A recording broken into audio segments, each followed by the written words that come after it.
Welcome to Untold Stories podcast. I'm your host, Osama Gaweesh.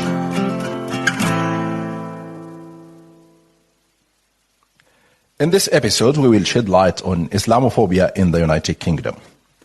Firstly, what is Islamophobia? According to the Oxford English Dictionary, the word Islamophobia means intense dislike or fear of Islam as a political force, hostility, or prejudice towards Muslims. British Muslims have been categorized as being one of the most discriminated communities across the UK. According to a new report on Islamophobia published this year. The analysis by the University of Birmingham and data analysis firm YouGov discovered that the British public are more likely to hold discriminatory and negative views on Islam than on any other religion, and the significant minority of this population hold incorrect and conspiratorial views on British Muslim communities. The study revealed that the demographics of those most likely to hold such Islamophobic views and beliefs are among the elderly population, working classes, males, and those who voted to Brexit, as well as supporters of the Conservative Party under Prime Minister Boris Johnson. Last month, Nusrat Ghani, a British lawmaker who lost her job as a junior transport minister in February 2020, told the Sunday Times that she had been told by a whip, an enforcer of parliamentary discipline, that her Muslimness had been raised as an issue in her sacking. The Conservative Party has previously faced accusations of Islamophobia, and a report in May last year criticized Conservative Party over how it dealt with complaints of discrimination against Muslims. The report also led Johnson to issue a qualified apology for any offense caused by his past remarks about Islam, including a newspaper column in which he referred to women wearing burqas as going around looking like letterboxes. The Guardian columnist Owen Jones wrote that Islamophobia isn't just a Tory problem. It runs right through British society. He said, and I quote, "Media coverage, political rhetoric, and the failure of non-Muslims to speak out have made anti-Muslim racism mainstream." Last year, Zara Sultana, a Muslim MP, breaks down in tears during Islamophobia debate. She tweeted some hatred emails telling her to go back to her country because she's not British.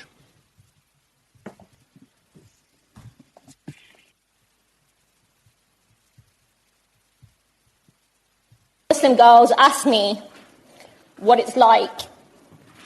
I'd like to say there's nothing to worry about, that they would face the same challenges as their non-Muslim friends and colleagues.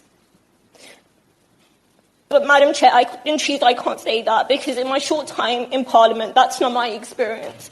So let me read out a few examples. One person, for example, wrote to me, and I quote, "Sultana, you and your Muslim mob are a real danger to humanity." Another wrote, "I'm a cancer everywhere I go, and soon," they said, "Europe will vomit you out." A third called me a terrorist sympathizer and scum of the earth, and that's sanitized of their unparliamentary language. I have discovered that to be a Muslim woman, to be outspoken, and to be left-wing is to be subject to this barrage of racism and hate. So these were some words from Zara Sultana, and she ended her speech with these words. Very real in Britain today. It's something I know too well, but it can't be defeated in isolation. The people who are spreading this hate don't just target Muslims, they target black people, they target Jewish people, they target Gypsy, Roma and traveller communities, they target migrants and refugees. There is safety in solidarity, and it is only through uniting our struggles that we will defeat racism. There is safety in solidarity, definitely, Zara, and we will discuss this in details in this episode with my two guests. Joining me today in this episode, Migdad Versi is a campaigner against Islamophobia and for responsible reporting about Islam and Muslims in the media. He founded the Center for Media Monitoring and has been profiled for his advocacy on issues related to Islam and Muslims on his social media and on behalf of the Muslim Council of Britain. The BBC called him the man correcting stories about Muslims after he elicited dozens of apologies and corrections from the national media outlets. He's a spokesperson in the public affairs team of the Muslim Council of Britain, and his commentary on Muslims in the UK has been published in The Guardian, Independent, and with interviews across BBC Newsnight and Good Morning Britain. Thank you for joining me today, Miqdad. Thank you for having me. And our second guest in this episode, Dr. Ismail Patel. He's a visiting fellow at the University of Leeds and a chair of the UK-based NGO Friends of Al-Aqsa. He's the author of several books, including Palestine, A Brief History, Medina to Jerusalem, Encounters with Byzantine Empire, The Virtues of Al-Aqsa, and Making the Muslim Problem from British Empire to Islamophobia. His articles have appeared in The Independent, The Guardian, and Counterpunch, amongst others. Ismail, thank you very much for joining me today. Thank you very much, Osama, for having me. Okay, so let me start with you, Miqdad. What is the definition of Islamophobia? So Islamophobia has been defined by many different people in different ways. But in the UK, there has been an attempt by the All-Party Parliamentary Group on British Muslims, supported by a number of academics, including Dr. Ismail Patel and many others, including Dr. Abdul Karim Vakil, Dr. Salman Sayed, and others, all coming together to converge on a specific definition. And that is, Islamophobia is a type of racism that targets expressions of Muslimness or perceived Muslimness. And the key point here is that when we start understanding that Muslim communities are treated as a racialized group, in a certain way, and it's not necessarily just Muslims. Those who are perceived as Muslims are treated in that way as well. And when they are treated in a racist way and generalized about in that way, and we know the types of racism that exist out there in the public space. We know how racism manifests itself, whether it's someone being verbally assaulted on the street, some people having views about very hostile views towards Muslims, or whether it is even further than that, if it is structural discrimination and structural racism, like in the public health, in the public space, whether it's healthcare, education, trying to get a job, or even if it is being in the criminal justice system. So all of those and does the government here in the United Kingdom consider the Islamophobia as racist? No, the government at this moment in time has not been engaging with Muslim communities, and it seems to have discarded and rejected their LVG definition of Islamophobia, despite it having got support from Muslim communities up and down the country. And it's really disappointing that that's the case, but it's worth noting it's only the Conservative Party which has rejected that definition. The Labour Party has adopted it, the Green Party has adopted it, the Liberal Democrats have adopted it, the Scottish Conservatives, so the Conservative Party in Scotland has adopted it. So the only party which hasn't adopted it is the Conservative Party here in England. And we will come to the Conservative Party and Islamophobia in this episode, sure. But Ismail, how many Muslims in the United Kingdom? Well, there is estimate from the last census. I think we're reaching something like 3 million at the moment, mark. Miqdad might have a more specific number. But we are a substantial number of Muslims, of course. And more than the mere statistics, I think what is very important, Brother Osama, is to underline that we make a positive contribution to this country, either being health service, education, and providing all sorts of social services and network within the country, from taxi drivers to consultants to financial investment bankers to housing. I think, Ismail, this is a crucial point regarding the Muslim community in the United Kingdom, because there are many stereotypes and the narrative in the mainstream media for many years, they called Muslim as terrorist, extremist, and they belong to ISIS and blah, blah, blah. So what do you think about the impact of the Muslim community in the United Kingdom? Well, it basically tries to disempower our youth. And I think that is very, very important. When a society and a small community is targeted, what happens is their youth gets disenfranchised from the mainstream. They do not want to engage with the country itself and in the social structures. And I think that weakens the society. So I think we have to, as a Muslim community, and everybody who's objective, must to try and challenge these accusations against Muslims and highlight all the positive aspects that are being conducted and carried out rightfully by the Muslims in this country. Because as I mentioned right at the beginning, we make a positive contribution to this country in every walk of life. And I think our contribution should be acknowledged and be appreciated as well. And do you think, Ismail, there is a big difference between Islamophobia and racism in the UK? Only in the sense that at the moment, I think Islamophobia is not being addressed. Whereas racism, it is very bad in the sense that people of color have been attacked historically and are continually being marginalized. But at least there is some sort of redress for them. It's not good enough. By no means am I saying that people of color has less discrimination towards them, but at least there's some sort of recourse, legal recourse. There's an appreciation by the wider community that what is happening to them is not right, and they need to get a redress. Whereas for Muslims, what has happened is Islamophobia has become a respectable prejudice in the UK, and I think that's very important. The fact that if somebody is Islamophobic, he can come on the media, on the mainstream, or in a social circle and speak about it. And he's considered as a normal individual. It's respectable. And I think that is a dangerous position that we find ourselves in Britain. And I think Muslims need, and the wider community really need to be alerted to that. And Miqdad, I played the video of Zara Sultana during the Islamophobia debate last year, and she breaks down in tears regarding the hatred emails, go back to your country, you are not a British. How did you see this video? I think that what this shows is that Muslims in the public space are not the same as those of other faiths and other communities in the public space. The vitriol that Muslims face just for being Muslim, just for their Muslim identity, is astonishing and really unacceptable. And unfortunately, she doesn't get the support that perhaps others who have been attacked get. And it makes anyone in that public space feel much more alone.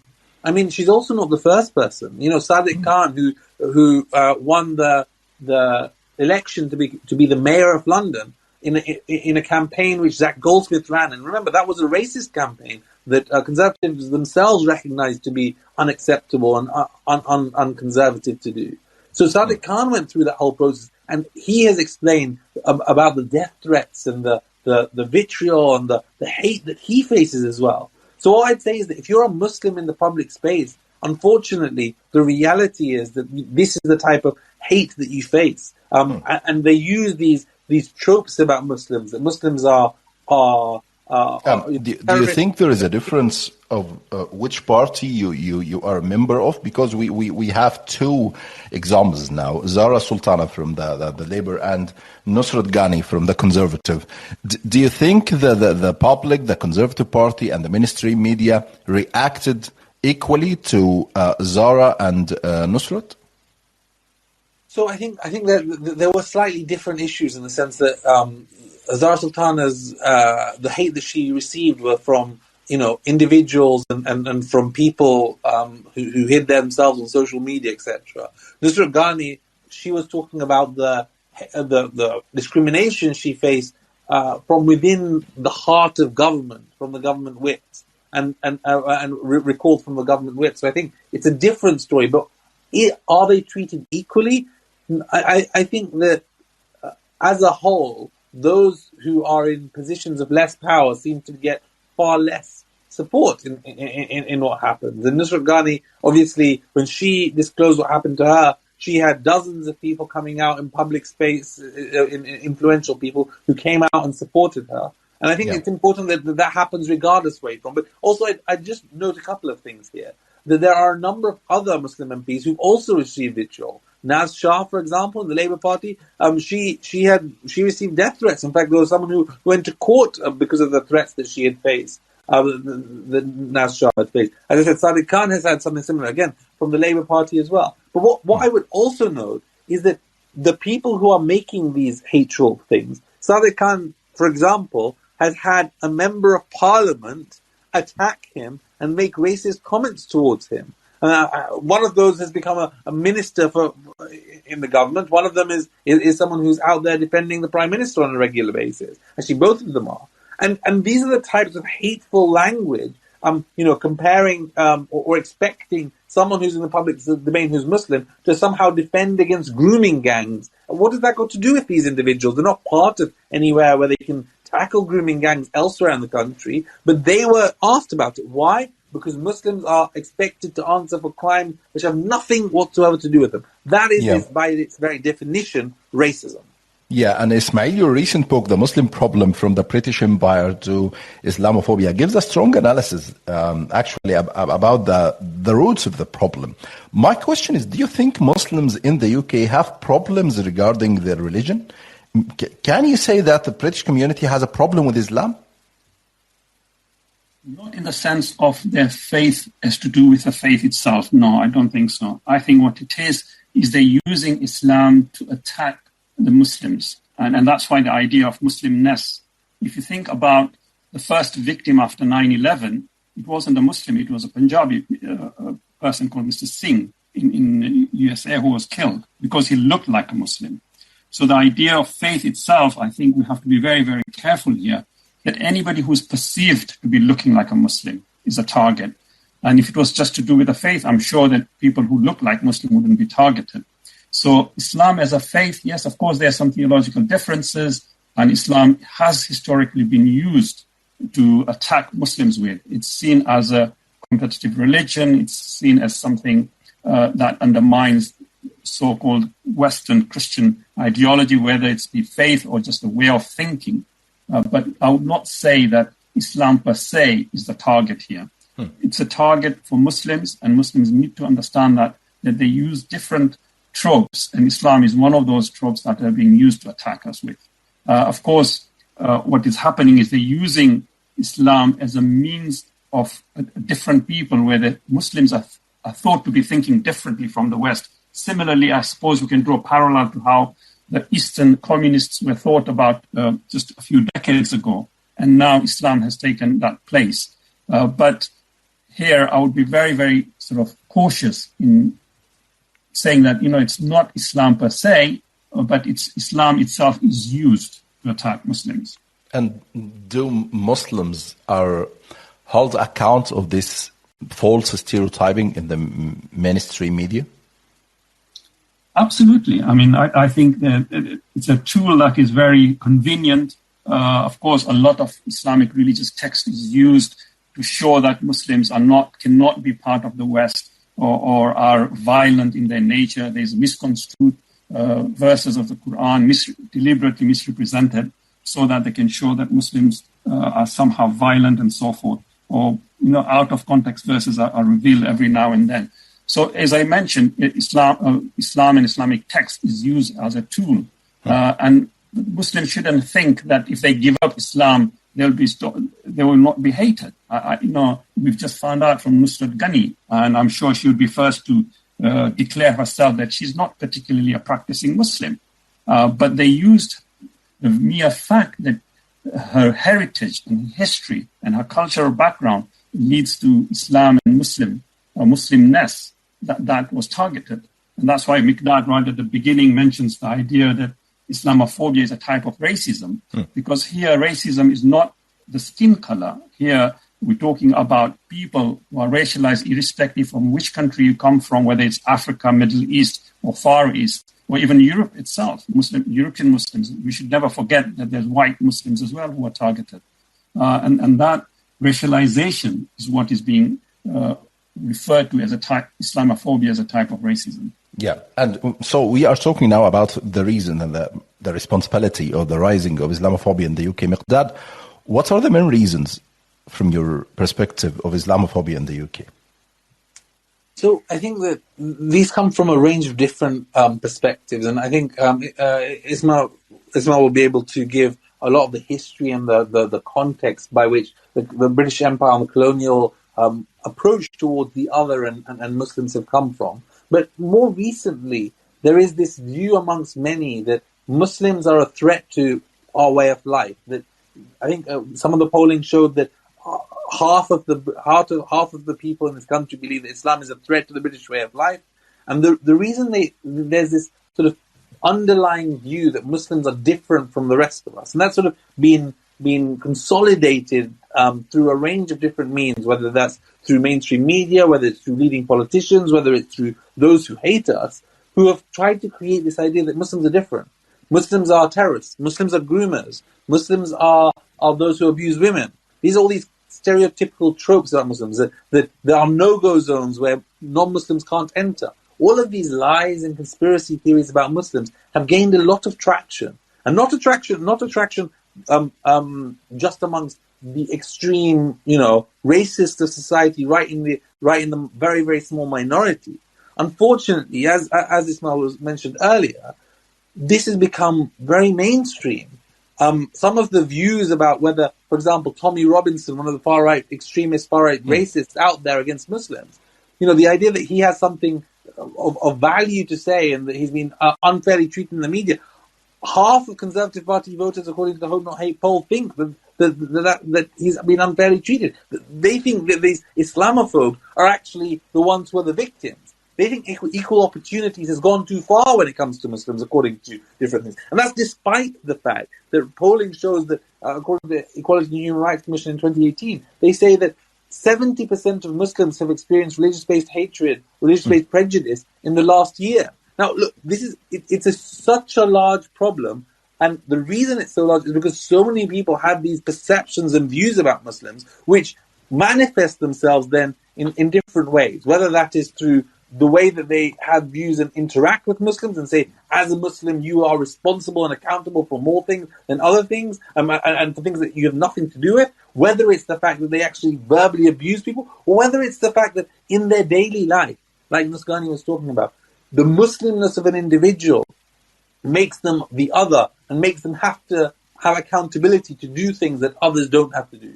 And this type of discrimination, racism, prejudice, whatever you want to call it, but this Islamophobia is something that is so pernicious, so rooted within some people across not just a tiny section, but a larger section of our society. And that's what the problem is. And that's what's driven the problem that we have and we face today. Yeah, and I need to go back to the Guardian columnist, Owen Jones, who said at the beginning, the problem in the society, it is not, Here, Owen Jones wrote, and I quote, Islamophobia isn't just a Tory problem, it runs right through British society. Ismail, you wrote an op-ed in Middle East Eye last month, and the headline of your op-ed was, is Islam fundamentally incompatible with Britishness?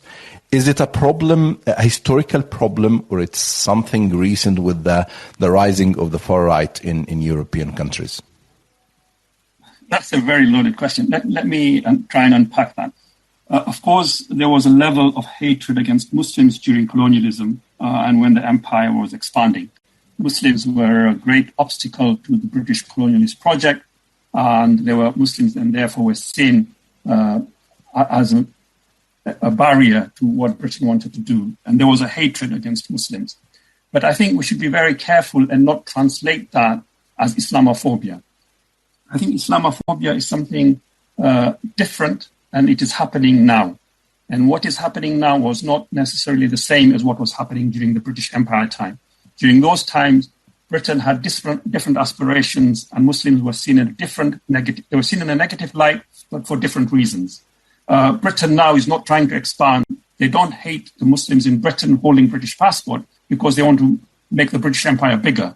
It's for completely different reasons. And therefore, I think that's a very important distinction. And the reason we have to make that distinction is not just simply for academic reasons or historical reasons. It is for us to then be able to formulate the anti-Islamophobia strategy.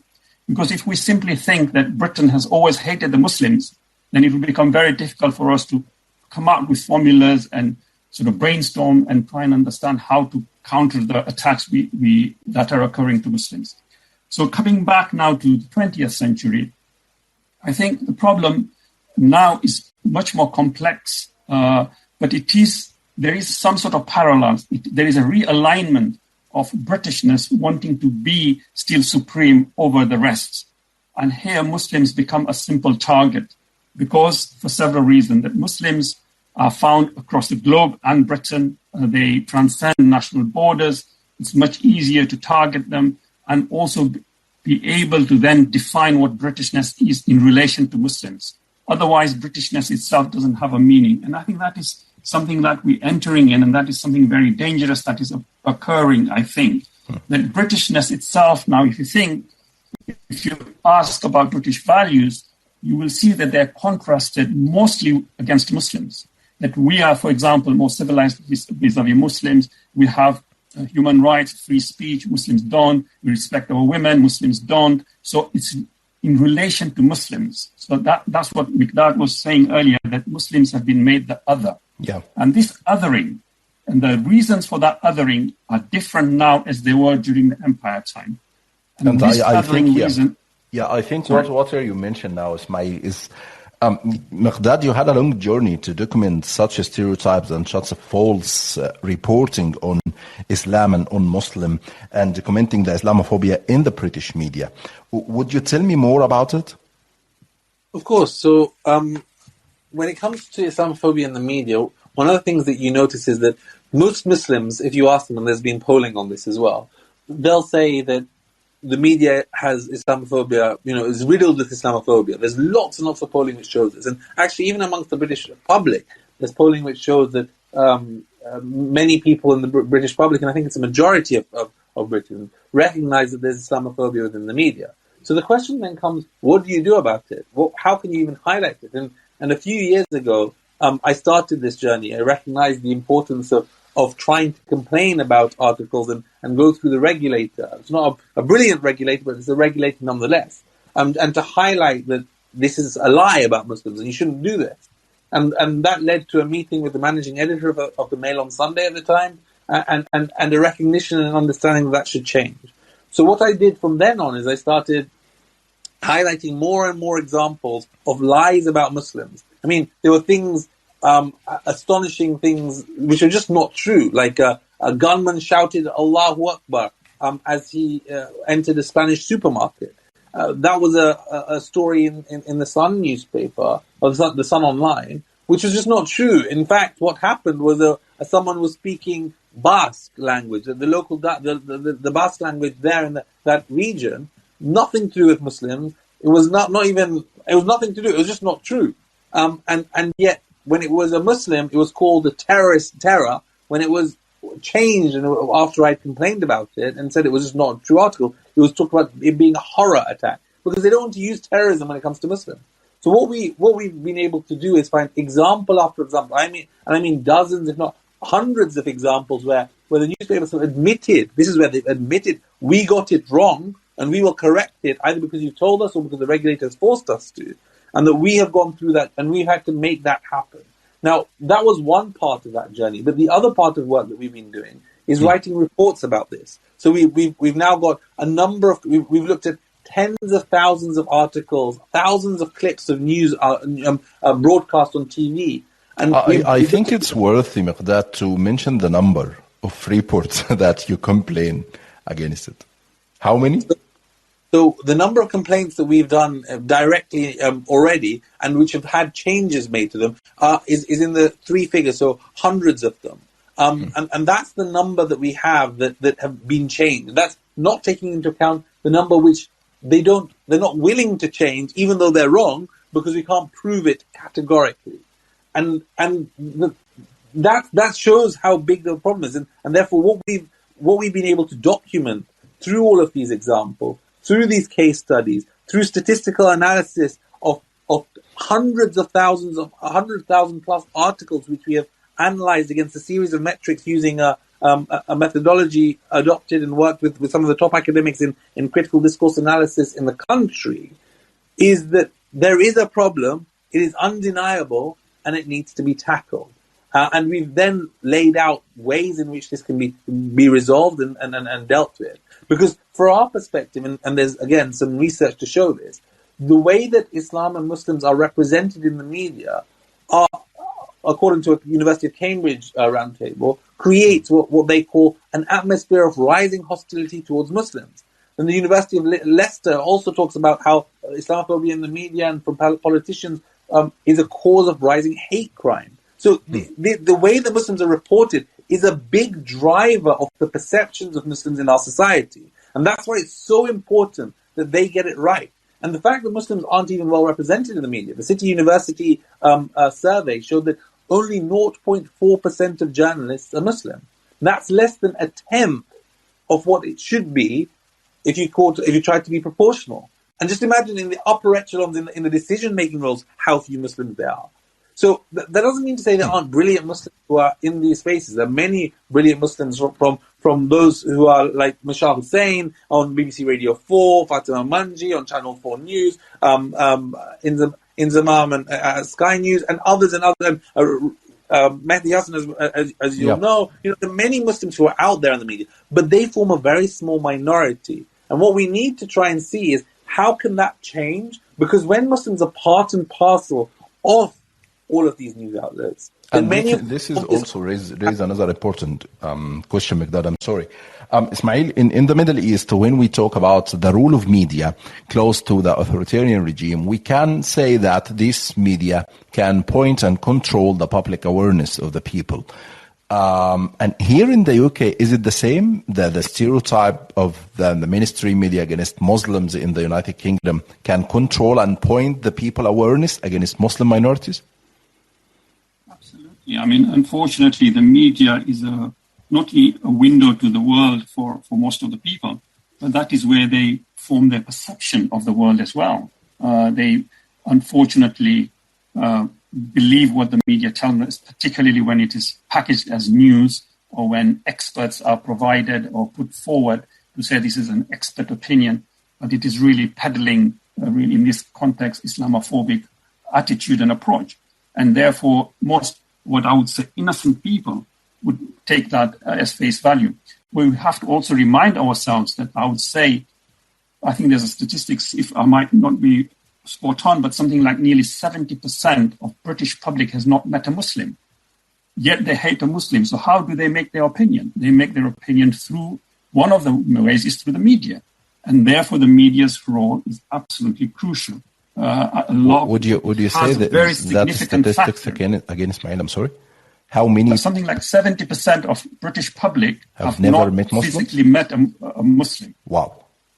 So and then we have, all the statistics show that over 50% of the British public are scared of Muslims, are worried that Muslims are going to take over Britain. There's something called Sharia law, no-go areas. Where do they get these ideas from? Of course, one of the ways is through the media.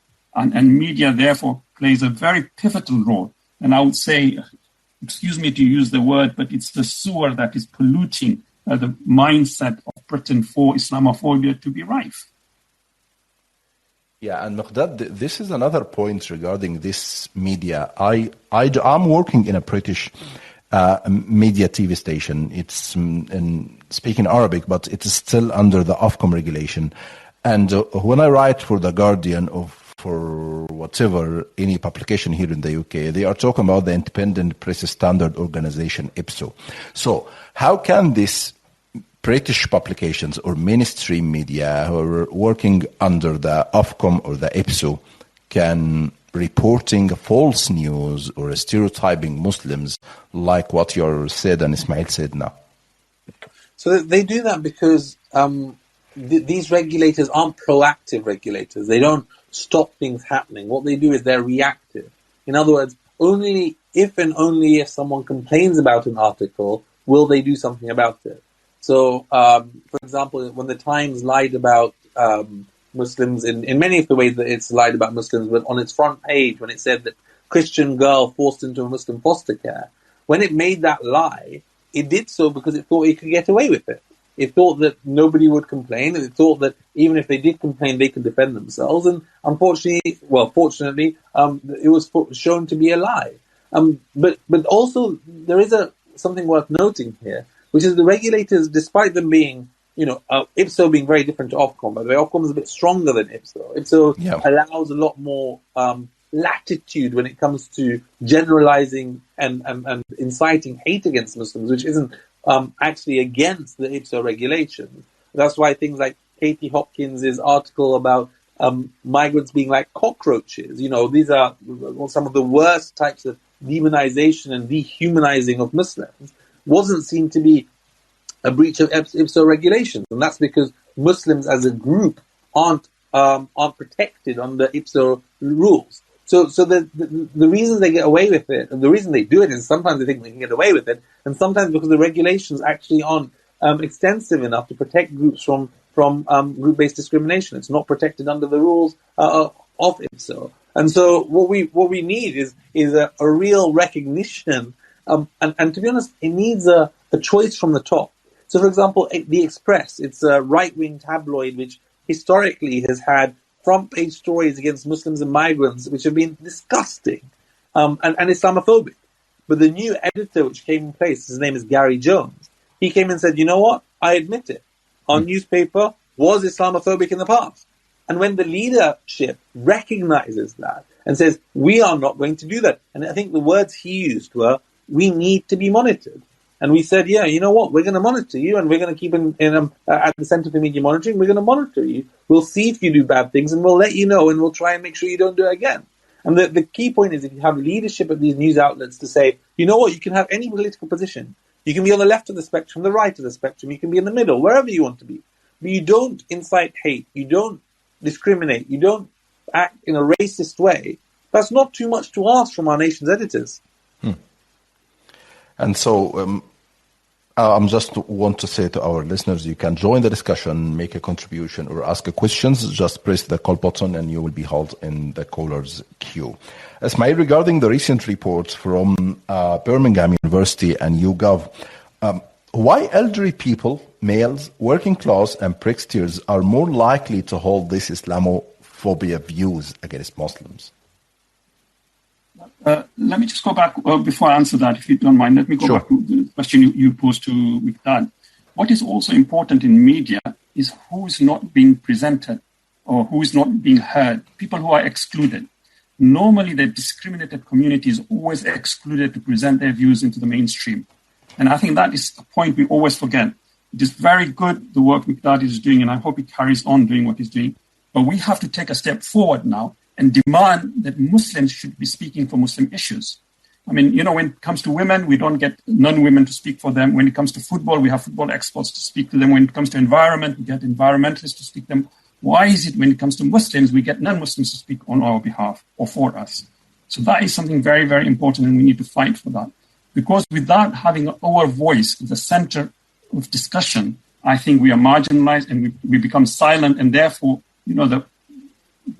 the discrimination perpetuates. Yeah. So that is something very, very important. But I think this point, people can argue, because in your bio and in Miqdad's bio, I read that Miqdad's commentary on Muslims in the UK, published in The Guardian, Independent, interviews across BBC News Night and Good Morning Britain, and yourself, you are also right in The Independent, The Guardian, and Counterpunch, among others. So they are offering you opportunity to express your thoughts freely.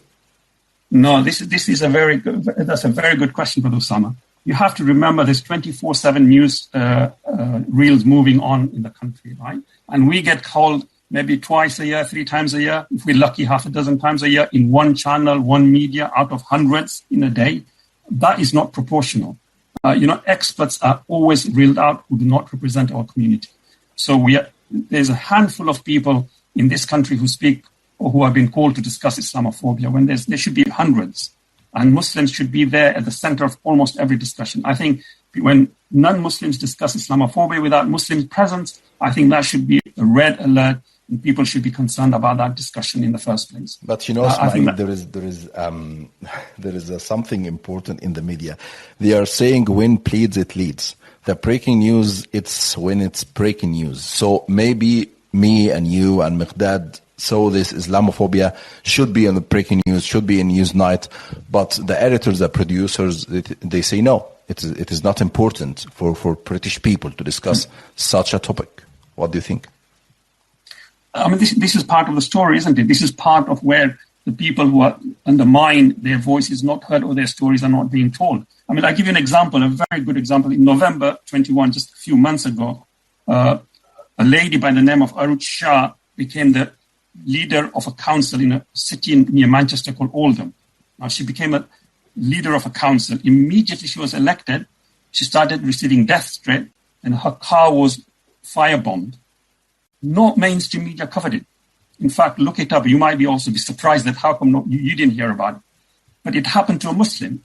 And the fact that nobody covered it, that was taken away. So nobody is aware of what's happening to Muslims. So the Muslim stories are not heard. So the editors themselves are acting prejudicially against Muslims. And we need to be at the forefront of that to make sure that Muslim stories, both positive in the sense that what Muslims are contributing, as well as what is happening to them, and the attacks there and the discrimination against them should be highlighted, and whatever perspective they have about different aspects must be heard as well. And Muslims, the other very important aspect here is Muslims should not only be reeled out to talk about ethnic minority issues or Muslim issues. They have different views. Muslims are contributing, as I mentioned right at the beginning, throughout. Why don't we talk about Muslims when they talk about environment? Or, for example, the COVID injection itself was first done by a Muslim man and woman. Their Muslimness was never talked about. Yet, when it's negative, it's talked about. When it's positive, it's not talked about. These are some of the disparities we face, and we have to try and answer. Sure. Before answering the question regarding the Birmingham reports, Miqdad, this is also another important point. Do you think from your journey documenting the Islamophobia in the mainstream media, there is deliberate ignorance for Muslims topics? I think there's a mixture of approaches, right? So there'll be some newspapers where there is an active anti-Muslim drive throughout the editorial line of the paper, whilst there might be some positive stories from a religion correspondent or whatever. The editorial line is anti-Muslim, and that is shown by the investigations that are done. That is shown through the way that they report, the wording they use, the pictures they use, the prominence that's given to negative stories about Muslims, and the choice of stories about Muslims. And so I think that sometimes it's an intentional, agenda-driven anti-Muslim approach. But I think that on the whole, by many of them, it's mainly because they don't know any better. So if you look at the statistics about views about Islam and Muslims, it's so negative that within any outlet, within the editorial room, a lot of them will have anti-Muslim views just because of they're part of the population as a whole. And what will happen is that normally when a negative story about Muslims would come, if I were to look at that headline, I would say that doesn't sound right. We need to check it out again. We need to make sure it's right. But for other people, when they see that negative Muslim story, they'll say, oh, that sounds right, because I know that Muslims aren't very good. That seems to be a reasonable story, so we don't need to check it again. And I think there's a lot of that sort of just misrecognition of who Muslims are, and that these stories need to be checked and be much more careful. So I think it's not necessarily only that some people have an agenda, although some do. I think not only is it that sometimes they miss it because they have their own internal anti-Muslim views, but sometimes it's just then ends up being because there's certain people who push stories out to these newspapers. So these anti-Muslim think tanks who put out reports or press releases which are very anti-Muslim, and some newspapers just run them without due diligence and checking through them properly. And so what we always hope for is fair and responsible reporting on Islam and Muslims. We're not saying that people shouldn't talk about negative stories about Muslims. Of course you can. But make sure that's in the context. Make sure people understand what's going on. Make sure you're not cherry-picking and having so many negative stories about Muslims that don't reflect the reality. Be reasonable, be fair, be responsible, and we will hold you to account. That's all we're asking. And this will take us to Birmingham University's report. Ismail, why elderly people, males, working class, and pranksters are most likely to hold these Islamophobia views? Talking about the January 22 report that came out last month, the main thing, I think their headline was that middle class people are more prejudicial than working class people, if I read it right. Yeah, correct. So what we have here, Brother Osama, is, for me, it was, I laughed almost when I read this, to be a report, because it is always the chattering classes, the talking heads, the people who, if you like, set the agenda, who formulate the greater society's vision or direction. And they're always the middle class. They are the thinkers, they are the writers, they are the ones who will appear in the media, or they'll be quoted, or they will be part of the political structure. And historically, I mean, if you think in Europe itself, Enlightenment philosophers are some of the most racially racist characters in history, and they were the elites of Europe. So it was not news for me, and then I was surprised the way they put it, and I was, in a way, I was concerned that actually it made the headlines, because that is what happens. What the difference here, and I think what they failed to, from my perspective, is what they should have clarified is that middle class and institutional racism hurts a community more than the racism that occurs on the street level. At street level, you could have physical violence to an individual or physical abuse shouted to a Muslim or any racist attack, right? That is a one-to-one. But when it's institutionalized through a middle class, upper class system, then it affects thousands, if not millions of people. People are held back throughout their lives. It impacts the society at every level. There's no progression in that society. That society then starts suffering internally. I mean, then you have, like, let's take the example of Britain, which Miqdad has touched about, and a few reports have come out. NHS report came out just last week to show that people of color, ethnic minorities in Britain are being unfairly disadvantaged with healthcare system. Now, that's a whole system where if you people of color, that includes Muslims and non-Muslims, you're less likely to be referred for mental health issues. If your wife gets pregnant and using neonatal, you're likely to suffer more abuses. You have a child, your child would have poorer healthcare in Britain. That is institutional, and that is done by middle-class people because that's the way they're thinking and that's the way they've been molded. And that sometimes translates to the street level, where then you see mobs and yobs shouting, and which then makes the headline, trying to make people think that this is a fringe issue. It's not. It transcends the whole society. I would go as far as saying now in Britain, there is no left-right divide as far as Islamophobia is concerned. Islamophobia, in fact, has taken a step forward and has become a vote winner. The fact you mentioned Brexit, and one of the reasons Brexit was successful in Britain was because of racist element. They did not want, quote unquote, foreigners, despite the fact that when they were talking about foreigners, in practice it meant Eastern Europeans, but what in theory and people who were racist were actually thinking people of color and Muslims in that. So you can see this change of dynamics, and hence I think an academic report should have had much more nuances to show that Islamophobia and racism is a middle-class issue. It has always been like that in Europe, and it has always transcended from top down rather than bottom up. But why elderly people in the United Kingdom have this Islamophobia views, Ismail? I think that's because they have a more nostalgic effect of empire and imperialism. And it'd be interesting to note what type of middle-class people, elderly people they question, because it doesn't say that. Are these the people who maybe served in the army, whether the ones who are associated with foreign powers and so forth? Because if you have that, then you have this image of Britain, and part of the collapse of British Empire is, without saying it, is considered because of the Muslims' resistance. And Muslims here now come in where there's a reformulation of the discrimination against Muslims during the empire time to a post-colonial restructuring of how Muslims are marginalized. So there is a relationship, but it's not a direct relationship, as I mentioned earlier. Yeah. But of course, those who feel that Britain was great and their greatness was undermined because of these quote-unquote foreigners, and that foreigners now are Muslims, then you can see why the elderly who had some sort of semblance of a better remembrance of their British empire than the younger people. Yeah, and Miqdad, I need to stop here with some interesting findings in this report, actually.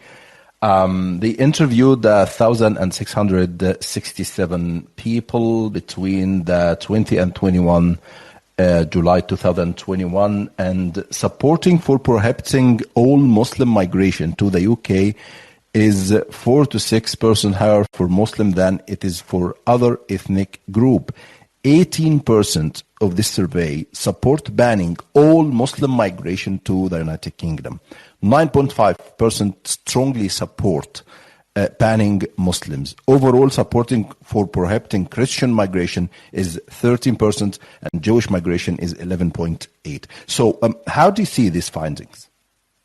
Well, these findings are generally quite bad, right? Because the way that what you see is that depending on the type of issue, and the report covers a lot of areas, and the polling that comes actually corroborates previous polling, which there's a lot of as well, which all show similar types of things. That if you come to sort of softer issues like, do you think Islam and Muslims are a threat to our way of life? You're looking at 40% of the population. If you go down to those who believe individual conspiracy theories about Muslims, like no-go zones, then you're looking at 25% or 30% of the population. If you want to go down to really hateful views like, do you think Muslims have a plot to take over the country, you're looking at 18, 20% or even less in certain areas. And so what you see is that the way that Muslims are treated and considered, according to this poll from the YouGov poll that was part of the University of Birmingham report by Dr. Stephen Jones, is one thing, but it's not just a singular poll. This is a poll that's been corroborated by poll after poll after poll. And so that's what's so disappointing, that people seem to not recognize that the scale of Islamophobia is so entrenched within our society, within so many sections of our society, that it's not an extreme thing of only a small minority, but actually one that a sizable minority have. And then when it comes to certain elements, so for example, within Conservative Party voters, then that minority becomes a majority in some of these cases. And that's what's really shocking and really dangerous and really worrying. And this is regarding the Conservative Party. The survey revealed that the majority of Conservative voters and Leave voters agree that Islam threatens the British way of life. Do you think we have a problem inside the Conservative Party, Miqdad? There's no doubt in my mind that there's a problem with the Conservative Party. It's worth noting that I think there's also a problem in the Labour Party, and the Labour Muslim Network report on this shows it as well. But I think that there's a bigger and specific problem when it comes to Islamophobia in the Conservative Party, because in part they think they can just get away with it.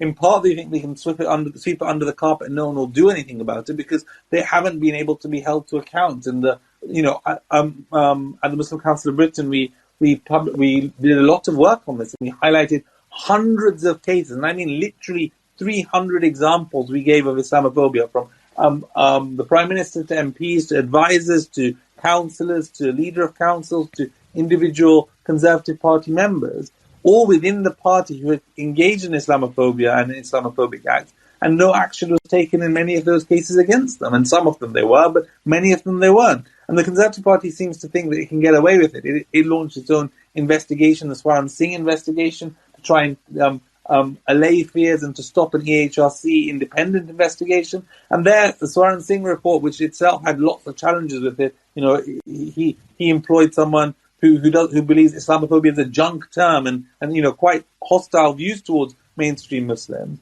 And do you have any explanation why they are doing or taking this approach? I think that some of these people have very hostile views because they see Muslims as the other. So it depends. Look, what you have is that Islamophobia is a top-down phenomenon. It's bottom-up as well, but top-down primarily, as Ismail was saying. And so you have the elite in some of these places who think that Muslims are a threat to our way of life, Islam is a threat to our way of life, and we need to stop them. And these people, supported by think tanks, supported by individuals who have really quite hostile views towards Muslims, propagate those views, hold those views, and have no problem when others share those views. And I think that, unfortunately, until and unless the Conservative Party is forced, and I mean forced, kicking and screaming, to actually tackle the problem that it faces, there are going to be cases like the case of Nasrani, like other cases, which will continue to happen month after month, year after year, until and unless a real zero-tolerance policy is taken and the party converts. And it's worth noting here that there are many, many, many Muslims in this country who, from a demographic perspective, their wealth, their education background, their where they live, their political perspectives, their entrepreneurial approach, their low-tax mentality, their small state views, would be natural Conservative Party followers. But in reality, if you look at all of the statistics about where Muslims vote, very, very few vote Conservative, despite them naturally, many of them on their social conservative views, naturally being more conservative and Conservative Party followers. And that's what's really troubling here. That there's this view that we can discard the Muslims, they're never going to vote for us, they're never going to be people who we care about. But in reality, that's not the case. And what we want is that the end goal is that as a Muslim, you should be able to vote for whichever party you want, Labour, Conservative, Lib Dem, SNP, whatever you want, but based it on your politics, not based on your Muslim identity. Yeah, and Ismail, when we talk about a man who is a prime minister now in the United Kingdom, and who referred to a woman wearing burqas as going around looking like litter boxes, do you think Boris Johnson is a part of the problem, or maybe he can be a part of the solution? Well, as a leader, any political leader can be part of the solution if he so wishes to be. But as we started off saying that, Islamophobia is a respectable prejudice in the UK, so he, I think, uses any means to get his crowd rallying behind him, and in a way, this is popular politics, and that's quite concerning. That what he's doing is he's using fringe or extremist ideas to bolster his own position, and he's done that with a lot of people. In fact, he's undermined people of color, people from Africa, whenever he chooses to. And I think it's very calculated. I don't think we should say or should think that this was accidental. I think it's a calculated political move in order to gain votes, in order to gain popularity with the mainstream right, in particular. That's ascending in this country. And it's a political maneuver. So it is a great concern that he's using that. His office can be used, whether he as an individual can be that person, I have my reservation. I cannot see him being the person who can try and address the issue of Islamophobia. But of course, the office of Prime Minister is very powerful, and it is definitely an office that should be used to try and address the issue that Muslims are facing in this country. Yeah, and Miqdad, do you think the government is turning a blind eye to Islamophobia? There's little doubt in my mind that the government could be doing significantly more when it comes to Islamophobia. You just look at the initiatives that have been taking place. You look at the hate crime action plan of 2016 and what happened in 2018 and the progress against that action plan, and you see how little progress there has been. It's not that people don't know there's a problem. It's not that the people don't know that there are ways to solve it. It's that there's no will to actually do it. And unfortunately, whilst some of the civil servants actually do have that will, this government seems to be taking a choice in many regards not to tackle Islamophobia, not to engage with mainstream Muslim groups, not to try and make lives better for Muslims, but actually, in many cases, make things worse. And I think that until and unless there's that recognition of the problem, acknowledgement of the scale of that problem, and people who are willing to actually deal with it and rid our society of racism, whatever the type of racism it is, rather than just the racism that politically suits them to tackle at a certain point in time, I think that we're going to be in trouble for a long time to come. And the next question is for both of you, actually. You, Miqdad and Ismail, among others, are campaigning against Islamophobia. Media admitting the problem, universities, NGOs, politicians, charities, all raising awareness about the problem. However, Islamophobia is increasing every day in the UK. How do you explain that? Ismail, what do you think? Sorry. The thing is, yes, of course, all these things are happening, but because we are focused on it and we are looking for those kind of things, we think that it's everywhere, but it's fringe element. I think how, as we both of me and Miqdad mentioned, is how the media covers the stories and how long they covered in the context they covered. So, for example, the University of Birmingham survey, it did get some coverage on the day it was released and everything forgotten. It's not there, it's not persistent. Nobody then going to the research of why these things are happening. But we have to carry on. The fact that, yes, there are elements and there are groups and organizations that are fighting this. And we have many friends within the wider British society who are trying to address the issue of Islamophobia, and we welcome it. But we need more of them, and we need those key position holders in the social structure, like the media, like the politicians, like the influencers, and so forth, to take this forward and get on board. And I don't think we have enough of them. So yes, we have got, as you mentioned, reports and activities taking place, and you can have demonstration where we have 10,000 people marching in the streets in London. But when it's 60 million people, we have to put that context. And it's in the right direction, but it's not enough. And the mainstream is not doing enough to cover what is happening to Muslims. Yeah. And Miqdad, what steps government should take to address Islamophobia in the UK? So the steps it needs to take are manifold. Firstly, it needs to acknowledge the problem and call it what it is. Define Islamophobia, accept the definition that Muslims have laid out as a type of racism that targets expressions of Muslimness or perceived Muslimness. That's number one. Number two, after accepting the definition, it needs to start recognizing how Islamophobia manifests itself. One of the things that they need is more data and better data on where Islamophobia takes place. That means they need to encourage people to report about Islamophobia, and they need to support individuals and institutions who are doing that. At the moment, that's not the case. Muslims feel scared to report, and therefore they don't. We need to change that. There needs to be money and marketing put against that. Number three, when it comes to Islamophobia in education of young children, we need to make sure that all the reports that are out there from teachers and others, which shows how young Muslim children are called terrorists, how young Muslims who wear certain flags get dealt with in certain unfair ways, like Palestinian flags, etc. We need to deal with the Islamophobia that is in our education system, in our health system, in our criminal justice system.